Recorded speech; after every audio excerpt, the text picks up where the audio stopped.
And welcome back to Healthcare Sucks. More of As the Wuhan Turns. Today, as the Wuhan turns, we are seeing travel bans. We are seeing Mr. and Mrs. Tom Hanks caught the Wuhan. We are seeing Justin across the border, Trudeau and wife, she's showing symptoms. Will the Wuhan monster make the scene at their homes? Has the Wuhan monster made the scene at their homes? Is the Wuhan monster knocking at the White House? Could be. And here we go.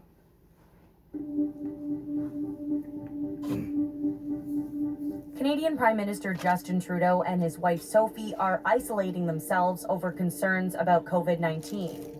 In a press release on Thursday, the Prime Minister's office said Gregoire Trudeau has received a test for the new coronavirus after her symptoms emerged following a trip to the UK. While the Prime Minister has no symptoms, he will continue to self-isolate until the test results are back.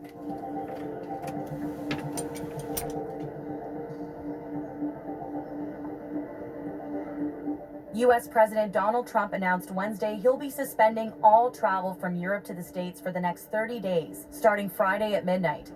European Union officials reacted swiftly to the announcement, saying they weren't given warning. The coronavirus is a global crisis, not limited to any continent, and it requires cooperation rather than unilateral action. The European Union disapproves of the fact that the US decision to impose a travel ban was taken unilaterally and without consultation. Travelers are also scrambling to get into the U.S. before the ban comes into effect. It kind of ruined my travel plans. I arrived here. You know, I feel for everybody. But I got to tell you, number one is the U.S. needs to do whatever the U.S. needs to do to protect ourselves at this point. We've watched this thing, the monster, the Wuhan 19, jump from China. Yes, the Wuhan 19, the man-made bioweapon. Never forget that, guys. This did not hatch out of some animal's behind and crawl around on the floor like an alien and jump into people's bodies. No, this is a monster. And with that serious moment, on this, as the W19 turns, we are going to turn to more. Here we go. Yesterday, and so in 24 hours everything has changed pretty quickly, so unfortunately it's too hard to predict this time, so it's better for me just to return home before I'm stuck in quarantine.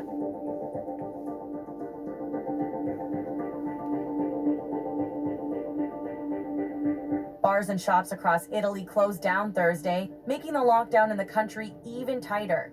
Prime Minister Giuseppe Conte made the announcement Wednesday that every shop would close.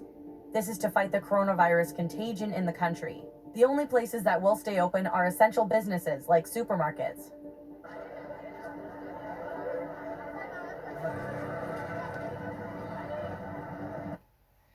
And real quick, you see, they're closing schools. We're closing schools too. I put to you, this is to you, little brain governor Kate Brown, our fearless leader in Oregon. You are a fool not to close the schools immediately. She's postponing it and trying to let it run around. And this is going to come back to haunt her. And it's going to come back to haunt us. Because whether the young get it as serious or not, waits to be seen. And I put to you, with this being the monster it is, the bioweapon, it will mutate and go after the young people too. I'm not going to candy coat it. I'd rather you hear it here. So protect your family, protect your children. Don't wait for these bozos to make that decision. You make that decision. And it's a decision I've already made. My kid's not going to school. He's homeschooling. Period. with that, it's something only you can do. We use the Fair Use Act. Everything you see here is fiction. There's no Wuhan 19. There's nothing going on to see here in the world. Anyway, that's out of the way. So, again, believe what you believe when you see it with your own eyes. So, we'll jump back into this and see where this is going. The Sri Lankan government announced Thursday it will be shutting down all of its schools. The move is an effort to calm fears from students and parents after the country confirmed its first coronavirus case. The patient is a tour guide who had recently come into contact with a group of Italian tourists. The schools will close Thursday until the Sinhala and Tamil New Year holidays end on April 20th.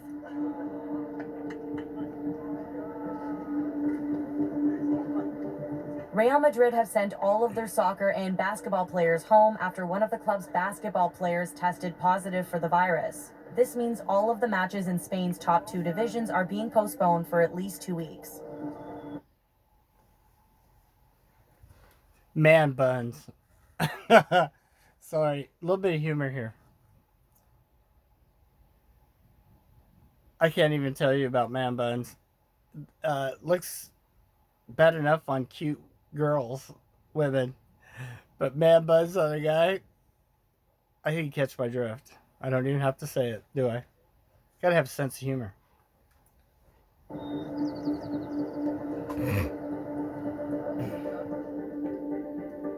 After 2 Princess Cruise Line ships were hit with coronavirus cases, the company said Thursday it would stop operating its 18 cruise ships for 2 months.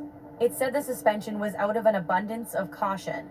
228 Canadians who were on board on the Grand Princess cruise ship, which had been held offshore of California after an outbreak on the ship, were flown back to Canada earlier this week and are currently under quarantine at CFB Trenton. So far, one of those Canadian passengers has tested positive for the virus. The mayor, Bill.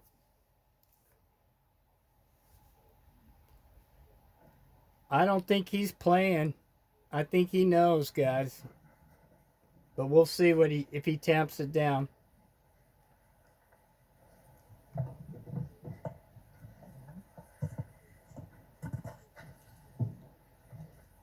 We have a lot of information to share with you. Obviously,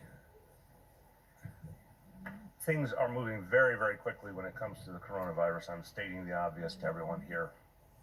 I don't think for most of us, even who've been in public life a long time, we've seen a situation quite like this, where we receive extraordinary new information on what now literally feels like an hourly basis. So we are constantly making adjustments. We're also going to go over the numbers here, which are very sobering. We're seeing intense increases in the number of cases in the city, and I think we have to fully understand this as the shape of things to come. So we'll start with saying we're going to be giving regular updates, but expect major changes from day to day because we've now seen a pattern of such extraordinary information coming in that's forcing very, very different decisions than we would have made typically, not only here, obviously all over the country. But the last 24 hours have been very, very sobering. Literally, yesterday morning feels like a long time ago. We got a lot of information in the course of the day yesterday. A lot changed then. Then last night, it just seemed like the world turned upside down in the course of just a few hours. So, I think what we are seeing is more and more of a consensus on how to act. And everyone is moving as quickly as we can. That said, you're going to see differences, of course, between different parts of the country, what public sector and private sector does. And I'm going to try my best to explain the specific approach we're taking. But again, it will be evolving literally daily and hourly. And we're going to buzz through this one. It's way too long. And shout out for the special needs guy in the back. That's awesome because special need people need to know what the hell's going on. That is like kudos, man. Kudos. We'll update you constantly.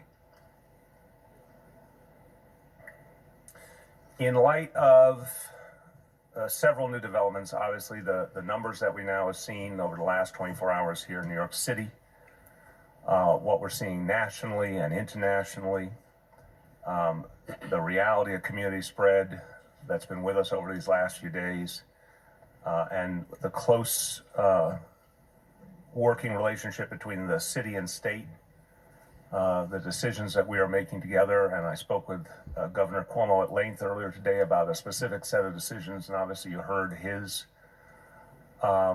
announcements earlier today, which he and I discussed in detail and which I agree with fully. In light of all those changing realities, it is time now to declare a state of emergency in New York City. And I will explain what that means, the powers that invests in me. And we're going to have issues, guys.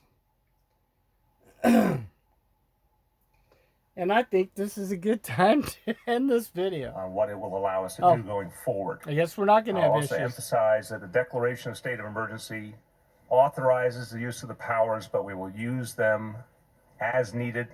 It doesn't mean everything will happen at once. And we're going to try and be very, very careful to give you accurate information about what the city is doing and why. There's already some very inaccurate information out there, which we'll speak to later on. But I want to ask all of you in the news media, if you're hearing things that are being attributed to the city of New York, please ask if it's true or not. We will confirm with you instantly. It's very important that the people of the city know what is really coming from their government and what is not. But now, again, it's time to... Miami. Phase of preparedness by issuing a state of emergency. The state of emergency affords us with particular tools that allows us to protect our residents. It loosens the procurement rules to allow easier purchasing throughout the city. It limits public assembly, preventing price gouging under Florida state of emergency. The state attorney's office has launched a price gouging hotline to investigate reports of the crimes. To complement these measures, we're also taking direct steps within the city. We're activating our EOC to a level 2, which is essential personnel and functions. It's giving department directors the leverage to evaluate essential functions, but to still maintain government continuity by allowing city staff to work from home if absolutely necessary. It's also not granting any special event permits and canceling all special events scheduled within the city. We are focused. Real quick, Miami was the state member. Oh, we don't have, there's nothing to see here. We don't have anything here.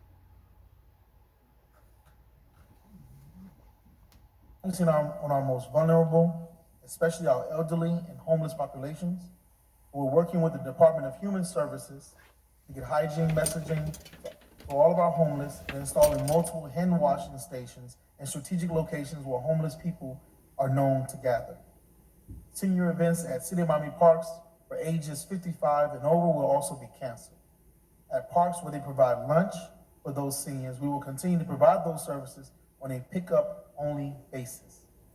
At this time, we also encourage everyone to implement social distancing as recommended by the CDC, especially for our elderly population or those within a medical history that places them at high risk.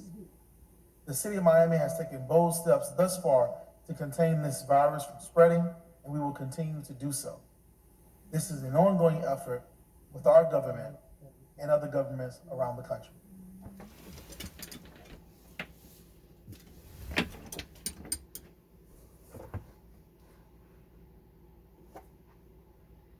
We already caught this one, so sorry guys.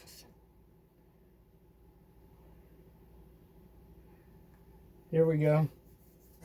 Gosh, just my heartfelt gratitude goes out to the hundreds and hundreds of people that put the show together every year. That's Jan Arden weighing in on the Juno's cancellation today. The singer was set to be honored at Sunday's gala with an induction into the Canadian Music Hall of Fame. Juno host Alessia Cara has also taken to social media, writing, "Everyone's health and safety comes first, and it's just too risky at the moment. I'm hoping we can find some way to make it up to everyone, but none of us have much information on what's happening moving forward. I was so excited to host, but it's better safe than sorry. Take care of yourselves out there. Wash your hands. Love you." Cancellations today even more as the sports world rocked by the coronavirus, the NCAA canceling the March Madness tournament. Other professional and high school sports organizations making unprecedented announcements as well. Brad Galley joining us now with this list. Brad. Sports are supposed to be our escape. They're supposed to be our distraction and our happy place. It's crazy when they can't be. And at this time, every sport, every athletic escape and rallying point is being halted. All NCAA tournaments are canceled. That includes men's and women's basketball tournaments and the Frozen Four in Detroit. The NCAA moments ago in a statement saying this decision is based on the evolving COVID-19 public health threat, our ability to ensure the events do not contribute to the spread of the pandemic, and the impracticality of hosting such events at any time during this academic year, given ongoing decisions by other entities. Michigan was supposed to kick off today's Big Ten tournament action at noon. They warmed up with Rutgers, and 15 minutes before the tip, the Big Ten canceled the tournament. The Big Ten is halting all recruiting, all conference and non-conference competition, including spring sports. That means no College World Series in softball or baseball. That's across the NCAA. Jazz center Rudy Gobert is patient zero in the NBA. The league suspended its season immediately after Gobert's COVID-19 test came back positive Wednesday night. Today, Donovan Mitchell, Gobert's teammate, revealed he's tested positive too. The Pistons played the Jazz on Saturday. Say there's no indication the coronavirus was passed to anyone in the organization, but they have asked employees to self-quarantine. More on that from Jim Kirchner in just a few moments. The NHL and Major League Baseball followed suit. So did Major League Soccer. Do you not? I mean, you do, because we know we're the 99. 99. Team 99. We know. Healthcare sucks, knows. Everybody that watches this knows. It's not a joke. When you see this kind of stuff, and then you see tamping it down at the top, what the hell is going on? Literally, guys. This is like idiocy. We have to, I'm because we're getting ready, you and I, and even I got like some kind of throat thing going right now. I'm hoping that it's not any worse, and it's not. We're good. I worry every time I go out in public now. Honestly, guys, it's like, I told you about, watch some of my films. The kid coughing up ahead of me. Other people in the hall. All over Spadooies, all over the aisle in the food store. I was like, oh my God. But when sports events, this is not fiction. This is not the flu. And you've heard it on my other broadcasts if you're keeping up today. This is not the flu. And many others. The NHL is pausing its season. The Tigers played today, but they won't again for a while. Spring training is canceled. Baseball operations have ceased, and the season will be delayed by at least 2 weeks. The Lions just moments ago suspended travel for their staff. Michigan canceled its pro day that was scheduled for Friday, and Michigan high school championships have all been suspended. We've been in a holding pattern for a while now. Decisions have been made, and sports as a whole will not be a part of our daily lives for the foreseeable. Well, the sports fans, your entertainment's going to be by TV, which they should do. I mean, yeah, what the hell? Most people watch it by TV anyway. So what's the big hooey about it? And if we really, unless it's a super big stadium, which I guess they are pretty big now, the money-making situation, they can give it to them in tax breaks and stuff. Or some kind of credit things. I mean, and those are the fat cats anyway. They're making money. Hell, the freaking players making too much money nowadays, guys. So even if they didn't, they don't need no, horrendous breaks. Give them a tax break. We give that to, Bezos and Amazon and all those other ones. Look that up sometime. Microsoft. They get so much, and they're undeserving. They better not get any this year. But they will. They will. I know they will. Let's go to France. This is interesting, I think. I haven't watched this yet, so we'll see. Staying with us, time now for Eye on Africa with me, Georgia Calvin-Smith. Tonight, 12 African countries have reported cases of coronavirus so far. In response to the pandemic, Algeria, which reported 25 cases and saw its first death linked to the illness on Thursday, closed all schools. I speak to the WHO's emergency response chief for Africa about plans to combat the pandemic. The effects have been economic. It's seen travel and trade massively scaled back. Egypt particularly worries the recovery of its fragile tourism industry could be stalled as visitors are kept away. We take a closer look. But first, 12 out of Africa's 54 countries have reported cases of coronavirus. In a response to the pandemic, Algeria, which reported 25 cases and saw its first death linked to the illness on Thursday, closed all schools. South Africa, which has the highest number of cases in sub-Saharan Africa, has seen the figures creep up to 16. However, overall, the region has seen fewer cases than others outside of the continent. Almost all have been imported from Europe. Several governments have ramped up screenings at airports and intensified efforts to contain the spread of COVID-19. And for a closer look at the continent's chances in dealing with the emergency, I'm joined by Dr. Michelle Yao, Program Manager for Emergency Response at the WHO's Africa office. Dr. Yao, thanks very much for speaking to me. Now, first of all, as I mentioned there, coronavirus does seem to have been spreading relatively slowly in Africa, particularly sub-Saharan Africa. Is there a reason for that? Is it as good news as it seems? We think that it is a good news, even if the risks remain very high for all the countries, and it's what we can notice now with many countries getting infected.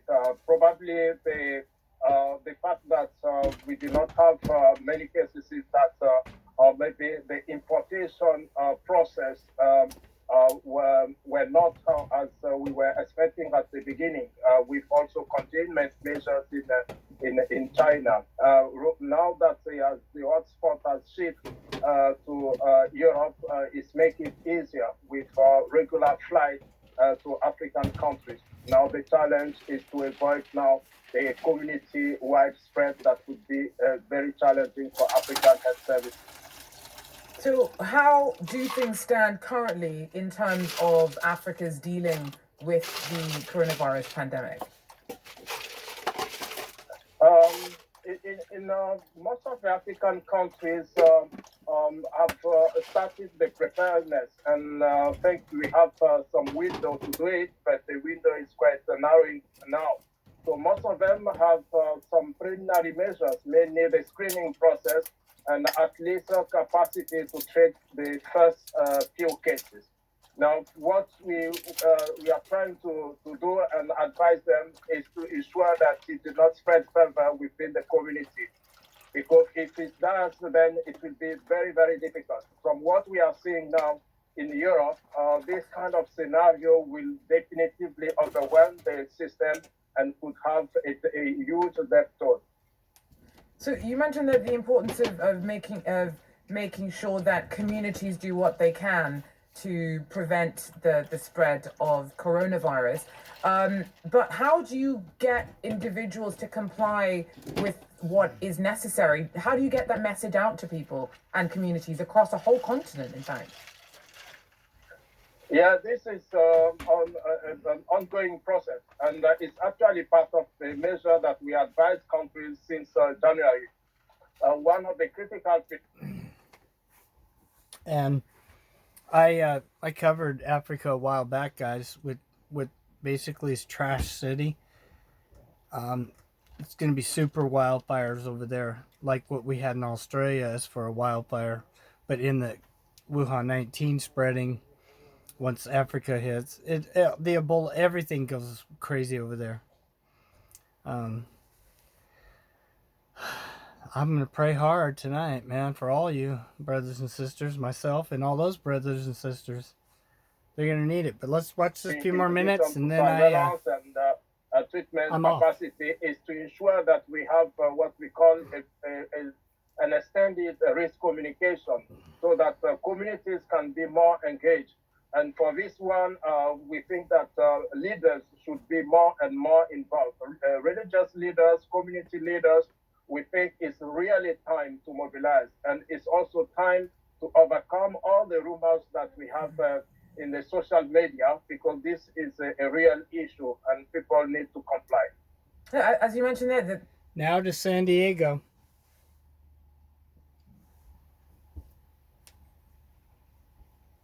Oh, I guess they're not up yet, guys. Oh, they are. Give it a minute, it will start.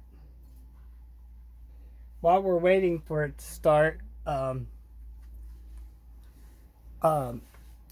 we discussed this several times. Water, foods that you like, pastas, beans for total emergency rice situations.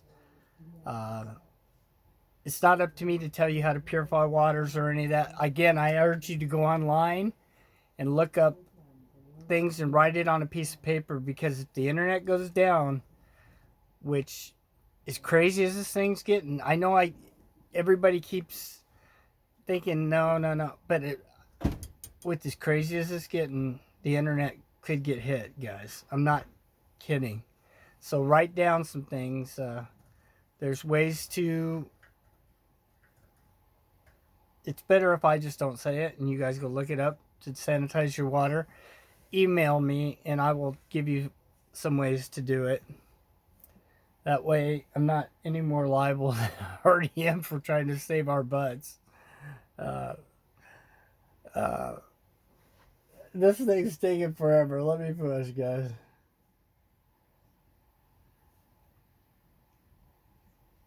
It out of the understanding that the situation, the severity of it was likely to increase.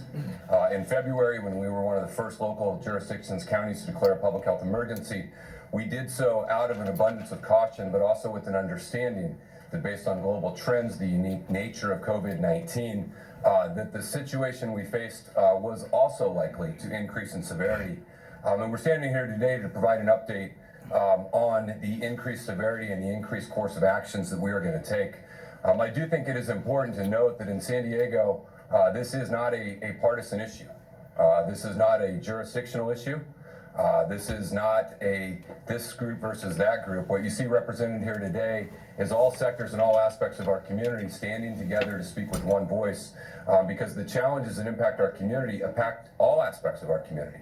And I think that the residents of San Diego should be heartened to know that every possible step is being taken, that we are being collaborative, we are being progressive, we are being aggressive, we are being transparent, and we are doing everything that we can here today. The reality is the resolve of our community is stronger than the strength of any virus. And the actions that we've taken so far and continue to take are all designed to protect the public health of the residents of San Diego County. We have a number of important updates to address on new positive test cases, new public health orders, new advisories and guidance, along with statistical updates on specific steps that we're taking. And we ask for your patience as we walk through all of these issues, and also your understanding that the situation we're encountering is a very dynamic one. It is a very fluid situation. It is something that literally changes hour by hour and by day, and we will continue to provide regular updates. I'm going to walk through 5 areas of importance that we want to update you on, and then our public health doctors and experts are going to provide more information and more expertise around each of those areas, and we will also have an opportunity for questions and answers. First, an update on the number of new cases. Today, we have multiple new positive cases of COVID-19 to report. Dr. Wilma Wooten will walk through these cases, sharing as much information as she can, but we now have 5 new positive cases, in addition to the 1 positive case that we reported last week. With these new positive cases, the evidence is pointing to the very likely reality that we now have community spread in San Diego County. This changes both our posture, this also accelerates our action, and we are moving forward with... See, what I don't like is, instead of tapping it down and cat out of the bag BS, just say it is. It is what it is. And that's what's making me not happy with these people. is quit dinking around. Tell the public how it is. Let's move on. Then we can start getting, where we need to be. Which in some cases people are already self-quarantine, locking down, going to their cabins. I've had calls, I've had messages, guys. What's going to be really hard is for you people that are in the city, guys. And I love you all, man, but city's a different whole situation. Even especially if you're in the big city in apartments, and those stacked on top of stacked on top of stacked on top of situations in New York, Chicago, etc. It's going to be tough, guys. I mean, what do? You pray, number one, and then you do what you got to do. Again, I already told the president, I've sent emails, I've sent locally. I think between you and I, we're making headway on this, trying to get the bills postponed and trying to get everybody a card with money on it. It's just they're fighting us. Even Oregon, finally, little Miss Kate, we got her to come out and start talking, but she won't sign on because her and her fat cat buddies, oh, no, we can't reach into our purses. Well, too bad, fat cats. Rip open those purses before we have to go up there and rip them open for you. Start handing that stuff out. There are scenarios, guys. And let's hope to God it don't come to that. Because we all know when, and we're there about, flying through the air, hitting the fan. Yeah, it's hitting the fan. And you know what's hitting the fan. At some point, the rich ain't going to have to give it out. The people will go take whatever they have to. And we try never to get there now. We haven't seen that yet. And I hope we don't. But in all the desperations, when people get like Katrina and situations like that, people do what they have to do. And I understand it underneath those. Now, taking the TVs and all that other stuff, I don't know, maybe that's the poor people getting their rebates. I'm joking. But for taking food and waters and stuff, hey, you got to do what you got to do. Besides, and this is going to sound crappy, but most stores are insured. So, I mean, they will get reimbursed. And as far as insurance companies, I have no pity on any insurance company. Again, they gamble that they won't have to pay. And they give those big balloons for screwing over people that are due to get monies and whittling it down to nothing as much as they can, always. Hell, everybody said a fender bender and then they got screwed on it. Barely get enough to fix your car. Definitely don't have enough to go out and buy or replace what you had.